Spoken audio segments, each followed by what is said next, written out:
Bonjour les amis, ce tirage s'adresse à vous si vous êtes influencé par le signe de la Vierge. La période examinée, c'est le mois d'avril, plus particulièrement le début, on va dire les 10 premiers jours du mois d'avril. Et en premier lieu, on va voir quelles sont vos énergies générales. Donc à la fois dans la sphère de l'ange, comme on le voit sur la carte du monde qui symbolise l'être humain qui a atteint son plein potentiel, l'être humain qui a développé ses énergies affectives, qui a développé ses énergies intellectuelles, ses énergies physiques et ses énergies énergétiques. Donc j'ai déjà tiré sur la carte de l'ange qui représente l'affectif. Dans la carte, dans le domaine qui est symbolisé par l'aigle, c'est-à-dire le domaine intellectuel, nous avons la maison Dieu à l'envers. Dans le domaine de l'affectif, nous avons le diable. Dans le domaine énergétique, nous avons l'amoureux inversé. Et enfin, dans le domaine du buffle qui correspond à la sphère physique, mon corps, ce que je fais dans ma vie, l'argent que je gagne, ma place dans la société, mon rapport aux autres, ma profession, nous avons la lune à l'endroit. Alors l'ange, c'est un ange le diable, hein? C'est un ange déchu parce qu'il a des ailes en fait. On a deux anges ici, on a deux anges côte à côte. Mais un est auréolé d'une étoile et l'autre tient deux personnes en esclavage. Alors, je précise que je tire les cartes face à vous.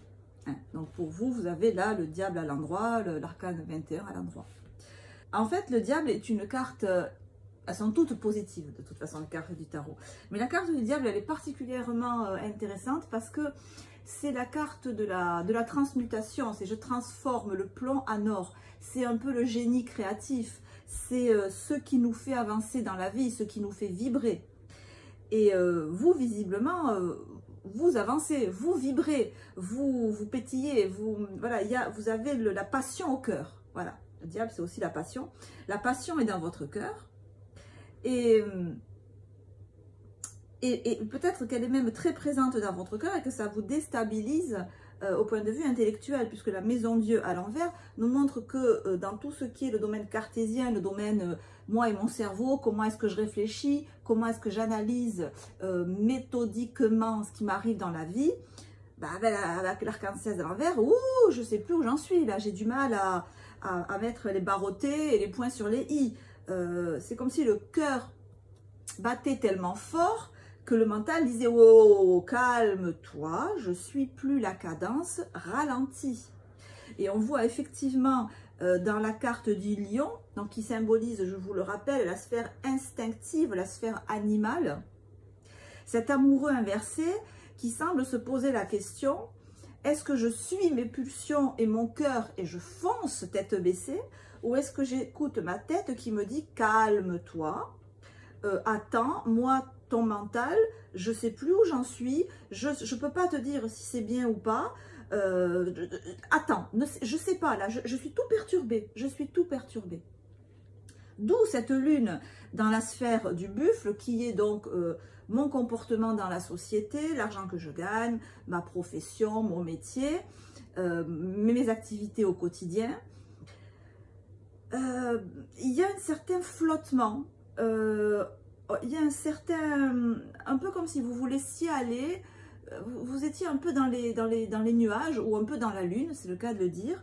Moi, j'ai vraiment l'impression, là, c'est très fort ce diable dans la sphère affective, que il se passe tellement de choses au niveau affectif, mais tellement de choses avec une telle intensité, avec une telle fougue, une telle passion, que ça compromet votre stabilité même dans votre vie dans votre vie professionnelle, dans votre vie de tous les jours. Alors c'est pas que vous n'êtes pas là, c'est pas que vous faites pas ce qu'il faut, non, vous le faites, mais dans votre tête il y a cette espèce de flottement qui est dû à la présence du diable, de la passion, des émotions très fortes dans votre sphère affective et qui bousculent tout le reste.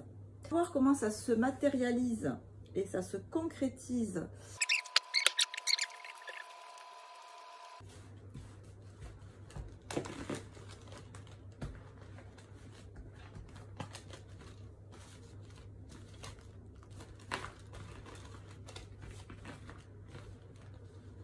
Alors bon, vous voyez, on a déjà là ce 2 de coupe qui est sorti un peu tout seul du tas avec ce cavalier de bâton qui donne quand même la tonalité de votre tirage. Et on voit que émotionnellement, il se passe beaucoup de choses et que ça vous touche énormément et ça, comment dire, ça compromet votre stabilité de pensée, votre esprit cartésien, votre esprit je réfléchis et j'agis après. Qu'est-ce qu'on a là? Qu'est-ce qu'on a? Alors là, ce que je vois, c'est que effectivement, il y a quelque chose qui vous touche profondément, que c'est pas forcément quelque chose c'est pas forcément une bonne nouvelle, hein, avec le 7 et le 8 de coupe inversé, avec le 10 de bâton inversé, et ce 4 d'épée à l'endroit, bon, on voit que il y a un événement là très fort, émotionnel. On est vraiment dans les coupes, hein, donc les coupes, ça correspond à l'ange dans la carte du monde, ici, et donc on avait le diable là. Alors oui, il y a un événement, là il s'est passé, alors je répète, là c'est le, on va dire ça c'est le passé, on va dire, ça c'est maintenant et ça c'est plus tard. Donc on voit qu'il s'est passé quelque chose, effectivement, quelque chose qui est indépendant de votre volonté. Vous ne l'avez pas décidé, vous ne l'avez pas choisi, c'est arrivé comme ça. Et suite à ça, vous avez dû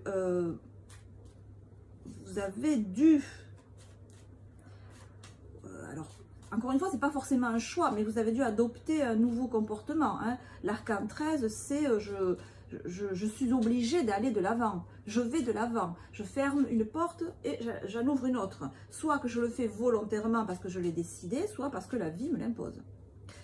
Et vraisemblablement, avec ce 10 de bâton inversé, ça vous oblige à remettre en cause tout un équilibre de vie, une manière d'être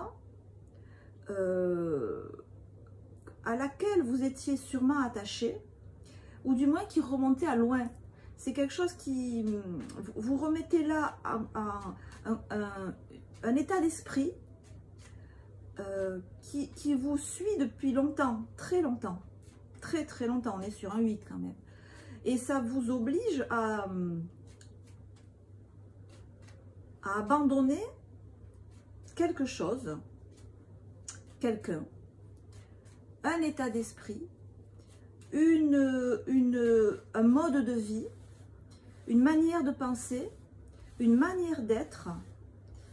Et je comprends pourquoi on avait la maison de Dieu dans la sphère intellectuelle, parce que 4 d'épée ici nous montre que oui, c'est pas facile là de se repositionner. Voilà, il s'est passé ça dans ma vie, il s'est passé un événement dans ma vie qui m'oblige à vraiment changer, qui m'oblige à tirer un trait, j'allais dire vomir, qui m'oblige vraiment à tirer un trait sur le passé, que je le veuille ou non, pour aller de l'avant. L'arcane 13, c'est le début de quelque chose de nouveau, hein. Ça ne symbolise pas forcément la mort. D'ailleurs, dans 99%, ça ne symbolise pas la mort, l'arcane 13. Et donc, ça m'oblige à adopter un nouvel état d'esprit, une nouvelle façon de voir les choses, une nouvelle manière d'aimer, une nouvelle manière de m'aimer, une nouvelle manière d'aimer la vie. Et 4 d'épée, ça laisse un certain flottement, en fait.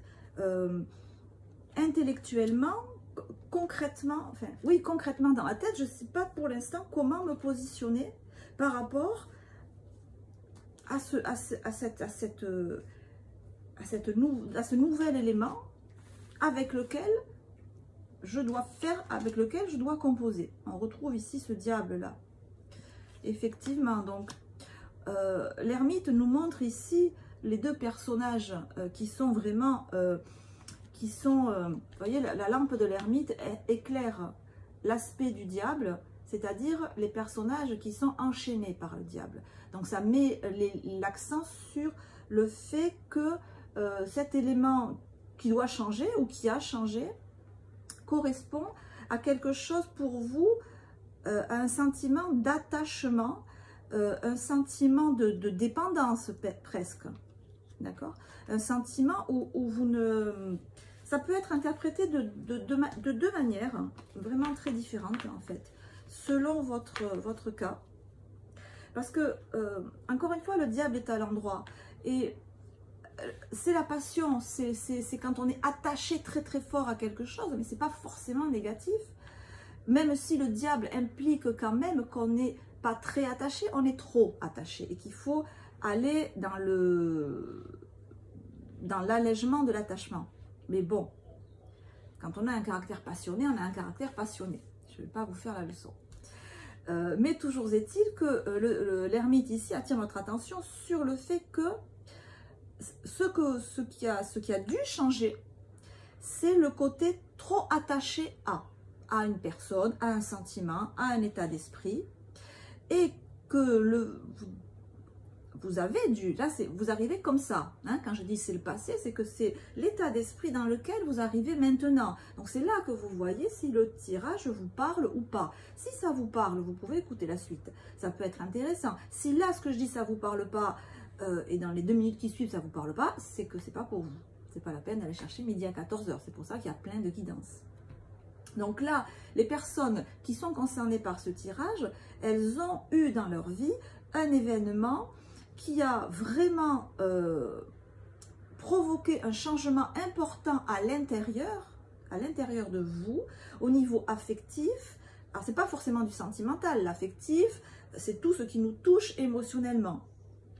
Et cet événement qui a provoqué une rupture, hein, c'est peut-être une rupture, une cassure, ça vient toucher, encore une fois, soit un équilibre, soit une situation matérielle qui était au bout et vous êtes obligé de changer, de déménager, de partir du lieu où vous étiez, soit de changer votre état d'esprit à vous, parce que la force, elle maîtrise le lion en elle. La force, elle maîtrise ses pulsions. Quand elle est à l'envers, elle a du mal à maîtriser ses pulsions. Et on voit ici, avec aussi le jugement à l'envers, que cette nouvelle, cet événement qui est arrivé dans votre vie, c'est un peu une bombe atomique dans tout votre écosystème intérieur. Et que ça vous oblige vraiment à un repositionnement et à retrouver un équilibre de vie, retrouver votre sang-froid, retrouver votre capacité de réflexion, 4 d'épée, et ayant retrouvé votre capacité de réflexion, vous allez retrouver votre capacité d'action, puisque le battleur, c'est je me mets en action pour démarrer quelque chose de nouveau. Hein. Et on voit que c'est pour le meilleur en fait. Le passage là, le sas, c'est pas, je vous vois comme glisser d'une marche. Vous voyez, vous avez un escalier et vous glissez. Et vous êtes là en plein dans la glissade. et ça vous déstabilise. Alors, je ne sais pas si ça vous fait peur. Ça vous déstabilise. Peut-être que vous devez choisir et que vous avez choisi et que pour choisir, ben forcément, il faut renoncer à quelque chose et que ça vous perturbe, ça vous met mal à l'aise. Mais que c'est pour le meilleur. Mais c'est comme si vous ne le voyez pas que c'est pour le meilleur. Parce que le battleur, pour l'instant, il est tout occupé à regarder. Hein? Il est tout occupé à regarder en bas, en fait. Il est tout occupé à regarder ce qui ne va pas, ce qui est en train de mourir. Hein, puisque là, ça, c'est la carte du jugement. Donc, on voit le personnage là. Là, c'est un personnage qui sort d'un cercueil, qui ressuscite. Là, le battleur est en train de regarder le personnage qui meurt. Il regarde le bas, il regarde l'enterrement. Et il tourne le dos au soleil, à ce magnifique soleil qui est derrière lui. Magnifique soleil qui est derrière lui. Donc, au lieu de regarder tout ce qui est, tout l'amour qu'il a à côté, il regarde tout ce qui est en train de mourir. Exactement. Exactement. Et c'est aussi ce que nous disent ces cartes-là. Hein. C'est que vous êtes un peu focus sur ce qui est en train de... sur ce que vous estimez qui est en train de mourir en vous, à côté de vous, sur les pertes, sur ce qui a sombré, alors que derrière vous, vous avez un magnifique soleil. Mais peut-être que ce soleil implique un choix avec ce 7 de coupe et que vous ne savez pas quoi choisir et surtout que vous vous dites, mais si je choisis ça, mais je suis obligée d'abandonner ça. Donc on sent vraiment une situation pas facile, qui vous déstabilise d'un point de vue émotionnel. Vous essayez de trouver à votre instinct apparemment ne vous aide pas, parce que l'instinct, ça serait là la force. Et alors, votre tête ne vous aide pas, vous ne savez pas comment réagir. Ok. Mais la tête, souvent, ne nous est pas d'une grande utilité dans ces moments-là. Et votre émotionnel, il est tout plein de... Il est retourné, il est submergé par les émotions fortes. Donc, du coup, votre instinct, ben, il est lui-même pris dans ce tourbillon. Alors, on va voir comment on peut démêler tout ça, en fait. Comment on pourrait vous aiguiller, parce que ne perdez pas des yeux ce magnifique soleil qui est derrière vous, en fait. Mais il est là, vous ne le voyez pas, parce que votre tête est orientée vers ce qui est en train de tomber. De ce que vous devez lâcher, ce qui est en train de mourir, ce qui est en train de devoir être abandonné et qui est au centre de votre tirage. Donc oui, il y a sûrement une porte à fermer, que ce soit vous qui la fermiez ou que ce soit quelqu'un d'autre qui l'ait fermé pour vous, ou que ce soit la vie, le cours des choses. Hein. Voilà, avant d'avoir les bourgeons du printemps, on a les feuilles mortes en hiver. L'événement est venu bouleverser votre équilibre intérieur. Que vous l'ayez choisi, cet événement, ou que vous ne l'ayez pas choisi, il entraîne une grosse transformation en vous, mais qui touche vraiment quelque chose d'établi depuis longtemps. Ça peut, dans le meilleur des cas, venir toucher, réveiller une blessure profonde qui s'est faite au fur et à mesure de votre construction, psychique, j'entends, et que là, par exemple, si vous suivez une psychothérapie ou une thérapie ou que vous êtes dans un cheminement spirituel, vous venez là toucher du doigt ce point névralgique dans votre histoire, et que c'est du coup, vous avez trouvé là où le bas blesse, et c'est une excellente nouvelle, parce que vous allez pouvoir maintenant aller au-delà. Ok, genre, je sais pas, moi, c'est la blessure d'abandon, c'est la blessure de rejet, vous voyez, ce genre de choses. Donc maintenant, j'ai trouvé ce que c'est. Alors, j'ai trouvé ce que c'est parce que la vie m'a mis, paf, en pleine poire, un événement qui m'a déstabilisé, mais qui m'a permis de prendre conscience de ça. Donc, c'est extrêmement positif. Mais ça m'oblige maintenant à me projeter vers l'avant et à me dire, bon, ok, maintenant, je fais quoi ? Parce qu'on a quand même le 9 de coupe. On a le 9 de coupe, on a le cavalier ici d'épée. On a des cartes qui montrent vraiment que prenez confiance, le chamboulement que vous vivez là est extrêmement positif. Et parce qu'on retrouve ici épée, épée, coupe, coupe, épée. On a vraiment une avancée. Que vous vivez peut-être difficilement, que vous vivez avec peut-être un peu de tristesse ou du moins de confusion. Et on a quand même le diable ici 2 fois. Le conseil qui peut vous être donné là, déjà c'est de regarder le positif. Déjà, voyez ici, vous avez un battleur, vous êtes prêt à agir, vous avez tout devant vous pour agir. Hein, il a tout sur la table, le battleur. Ce qu'il attend, le battleur, c'est ce magnifique soleil. Donc déjà, le conseil, c'est changer de focus. Okay, changer de focus et redressez-moi ce jugement. D'où, au lieu de regarder ce qui s'enterre, regardez l'ange, regardez...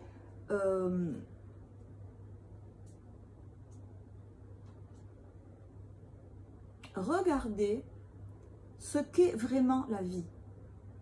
C'est-à-dire la vie, c'est, on est tous sur Terre de manière momentanée, on est conçu, on grandit, on vit, on atteint la maturité, la vieillesse en principe et la mort.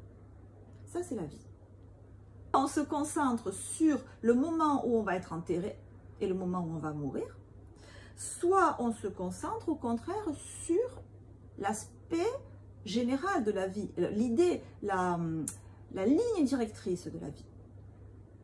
Ça implique aussi une élévation de la conscience, c'est-à-dire ne pas se focaliser sur les réalités concrètes et matérielles.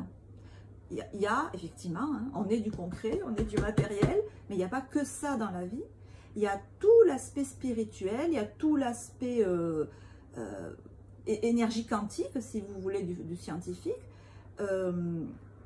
qui nous permet de comprendre et qui nous permet de calmer notre mental et donc de mieux vivre ce bouillonnement émotionnel qu'on peut avoir des fois. Donc le premier conseil qui vous est donné, c'est ça. Regardez, défocusez-vous, parce que ça se dit, changez de focus, on choisit ou on regarde. Hein? Moi je choisis de regarder la caméra, je choisis de regarder les cartes. Vous choisissez librement de regarder soit un enterrement, soit une résurrection. C'est le choix. Le conseil des cartes, c'est regarde la résurrection, regarde l'ange, regarde la bonne nouvelle, regarde le vrai fondement de la vie. Et à ce moment-là, tu as tout devant toi pour agir, et ce qui t'attend, c'est le soleil. Mais si tu le tournes le dos, il ne se passera rien. Nos étoiles sont toujours alignées. D'accord? Si nous, on ouvre un parapluie en aluminium pour se couper de toutes les bontés de l'éternel, libre à nous. Tant qu'on le fait consciemment. Si on le fait inconsciemment, voilà. C'est bien de réagir. C'est bien d'en prendre conscience. Donc là, ce que disent les cartes, c'est prendre conscience que cette décision, ce bouleversement, ce changement qui est là, là il est bien là, quel qu'il soit, hein, dans le matériel, alors si c'est au niveau professionnel par exemple, parce que là j'étais plus sur du psychologique, mais si c'est au niveau professionnel, il y a un changement là que vous êtes pris dans la figure. Au niveau financier, il y a peut-être eu soit perte d'emploi, soit perte financière, mais perte sèche, qui vous met dans une situation extrêmement problématique et qui génère en vous de grandes peurs. Et de grandes peurs. Peur irrationnelle, je pense. Peut-être que votre mental cartésien vous dit, t'affole pas, tu vas avoir droit à, je sais pas moi, telle aide financière, telle allocation chômage, telle prime de précarité, enfin je sais pas, tout ça. Voilà, des peurs irrationnelles, mais qui sont très présentes. Donc, regarde, calme-toi, regarde tout ce que la loi met à ta disposition, on va dire, pour t'aider, et tu vas voir que tu as énormément d'aides qui vont arriver. Alors, c'est des aides qui vont arriver, si je continue mon exemple de financier matériel, c'est des aides qui vont arriver de l'État, de Pôle emploi, de la CAF, de je ne sais pas moi, vous voyez, ce genre de choses, tout ce qu'on peut imaginer de matériel, très très matériel. Et même, je vous dirais que toutes ces aides que vous allez découvrir, ou qui vont arriver vers vous, ça va même vous permettre de faire des rêves, d'avoir des projets que vous ne pensiez pas avoir, que vous n'auriez même pas pu avoir. Je ne sais pas, par exemple, faire une formation à laquelle vous n'auriez même pas pensé si vous n'aviez pas eu cette perte d'emploi, par exemple. On a ici vraiment quelque chose que vous vivez peut-être de manière négative, mais qui est extrêmement positif. Et le point principal pour moi, voilà, c'est de... Alors, un petit point... dans le tarot psychologique, je tire les cartes à l'endroit et à l'envers. Une carte à l'envers, c'est pas négatif. D'abord, il n'y a aucune carte qui est négative, ni à l'endroit, ni à l'envers. Simplement, quand la carte est à l'envers, c'est que la prise de conscience que symbolise la carte n'est pas réalisée. Donc, c'est pour ça que tout à l'heure, on avait le jugement à l'envers, et je vous ai dit, on va redresser le jugement. Ça veut dire, en matière psychologique, qu'on va faire comme si le travail suggéré par la carte avait déjà été fait. Ça veut dire que la posture suggérée par la carte, vous l'aviez déjà adoptée. Du moins, vous l'avez conscientisée. Quand on fait une consultation de tarot psychologique, à la fin de la consultation, selon le sujet bien sûr, on redresse, enfin le consultant, ou moi si c'est en visio, redresse les cartes. Ça veut dire quoi? Ça veut dire que suite à à ce tirage, des choses ont été mises en évidence. Donc, vous avez pris conscience de certaines choses, d'où la carte à l'endroit. Et regardez, laissez son inconscient quelque part, être imprégné de l'énergie de la carte à l'endroit, c'est quelque chose de très fort. C'est quelque chose qui vraiment, ça a l'air de rien, c'est tout à fait illogique, irrationnel, inexplicable, de manière pragmatique et cartésienne. Mais c'est vraiment très important. Donc, le fait d'avoir rétabli cette carte-là, et le fait que vous regardez en fait ces cartes, ça travaille en fait, sans en avoir l'air. Vous avez conscientisé de regarder au bon endroit. Alors même si ça ne vous parle pas, vous, l'ange, le jugement, les ailes, le bleu, le vert, le jaune, dans votre inconscient, il y a un travail qui se fait. Malgré vous et pour votre plus grand bien.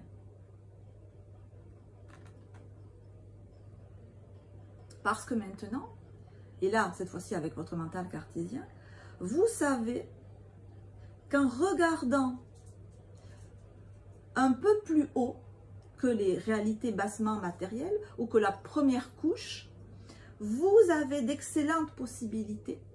Vous avez l'amour, la compassion, l'aide qui vous attend. Ça va vous permettre, que ça vous ouvre des perspectives auxquelles vous n'aviez même pas pensé. Et comment arriver là? Simplement en regardant au bon endroit.